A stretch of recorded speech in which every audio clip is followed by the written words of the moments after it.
السلام عليكم ورحمة الله وبركاته.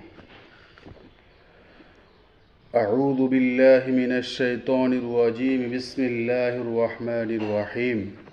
الحمد لله وكفى وسلام على عباده الذين اصطفى أما بعد. فأعوذ بالله من الشيطان الرجيم. بسم الله الرحمن الرحيم. واعبد ربك حتى يأتيك اليقين. صدق الله العظيم. সম্মানিত শ্রোতা মণ্ডলী, সর্বপ্রথম মহান আল্লাহ রব্বুল আলামিনের দরবারে শুকরিয়া জ্ঞাপন করি, কেননা তিনি আমাদেরকে শাওয়াল মাসের গুরুত্বপূর্ণ কিছু কথাবার্তা শোনার তৌফিক দান করেছেন।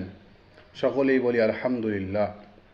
তারপর জানাই বিশ্ব মানবতার দূত, মানবতার কল্যাণকামী হজরত মুহাম্মদ রসুল্লাহ, যেনাকে সৃষ্টি না করিলে আল্লাহ তাআলা পাহাড় পর্বত কিছুই সৃষ্টি করতেন না, সেই রাহমাতাল্লিল আলামিনের প্রতি কোটি কোটি দরুদ বর্ষিত হোক। সকলেই বলি সাল্লাল্লাহু আলাইহি ওয়াসাল্লাম। সম্মানিত শ্রোতামণ্ডলী, আজ আমি আপনাদের সম্মুখে শাওয়াল মাসের গুরুত্বপূর্ণ কিছু আমলের বিষয়ে কথাবার্তা আলোচনা করব। দেখুন, রমজান মাসে আমরা রোজা রেখেছি, সেহেরি করেছি, তারাবি পড়েছি, ইফতার করেছি, সবগুলোই আমল, ইবাদত। কিন্তু রমজানের পরে মহান আল্লাহ রব্বুল আলামিন আমাদেরকে একটি মাস দিয়েছেন, সেটি হলো শাওয়াল মাস। এই শাওয়াল মাসের কাজকর্ম কি কি এবং এর গুরুত্ব কতটুকু? দেখুন, শাওয়াল মাসের সবচেয়ে গুরুত্বপূর্ণ বিষয় সেটি হলো রমজানের রোজার পরে শাওয়াল মাসের 6টি রোজা আদায় করা।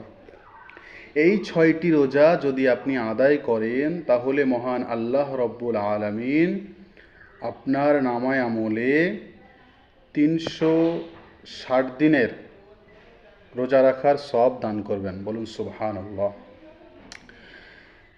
এই রমজানের রোজা এবং শাওয়ালের রোজা সব মিলিয়ে 36টি রোজা। রমজানের 30টি রোজা এবং শাওয়ালের 6টি রোজা।